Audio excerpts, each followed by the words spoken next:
So one of the questions that we had for you is we really wanted to ask you about your organization. Yes. Just in general, what is, Yeah, of Reef course. Renewal Bonaire? What do you do? And So Reef Renewal Foundation Bonaire, actually this year is our 10th anniversary. So we were founded in 2012.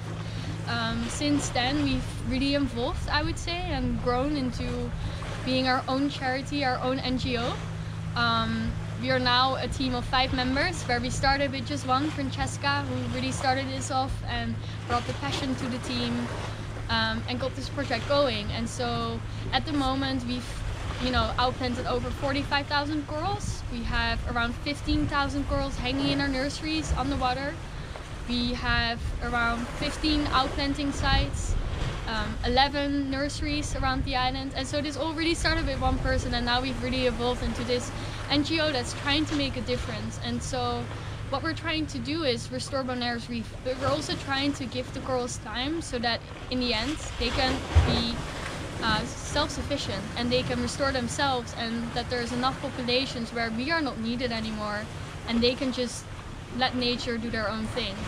And then how we try to do this is by increasing the populations. So this is really where our work comes in with fragmentation and larval propagation.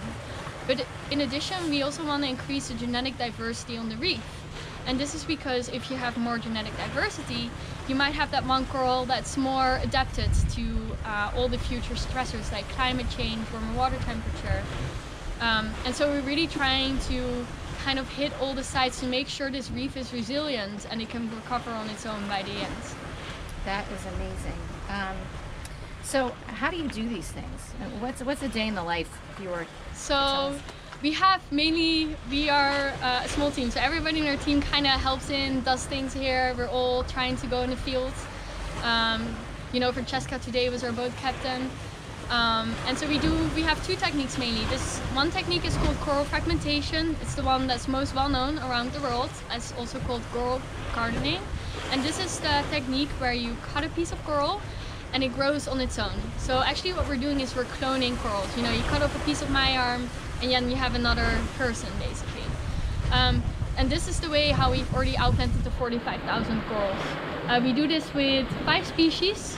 2 species of branching corals, so this is the staghorn coral, the elkhorn coral, but also 3 species of boulder corals.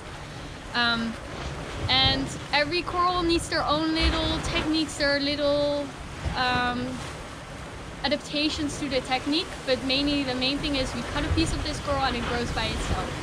The other technique that we're using is called larval propagation, and this is basically taking advantage, utilizing the coral's natural reproduction to increase the genetic diversity and the abundance of these corals on the reef. So corals reproduce sexually by this thing called spawning. A couple nights a year they release bundles of egg and sperm cells, or they just release egg cells and only sperm cells. And what we do, we go in with our special nets and we collect these egg and sperm cells, and then we bring them back out of the water and we mix this, because the one requirement for this sexual reproduction is that this one egg cell meets another sperm cell from a different genetic type of the same species. And this is something that is also been affected by, so many stressors. Is we might have good healthy populations of staghorn coral. But if you don't have the genetic diversity on the reef, then sexual reproduction, they won't find each other and they won't fertilize. So this is really where we're trying to assist the fertilization. So we take it out of the reef and we mix it so that you have more chance of different genetic types meeting each other. Once it's fertilizing, a couple steps, you wait a little bit. In the water in the ocean, we have like a big pool called a crib. It's just a fancy word for saying kind of a contained space underwater that has crates in them. And these crates have ceramic tiles. The ceramic tiles, they kind of are the substrate for these coral larvae to settle on. And so we pour our coral larvae in this pool and we give them time to find their little, nook or cranny on these ceramic tiles to settle on. And after a couple weeks, when we see, hey, they've been settled, we take these crates out of the crib and we actually outplant them back on the reef. And this way we're kind of seeding the reef, not only with more corals, but also more genetic diversity. Absolutely.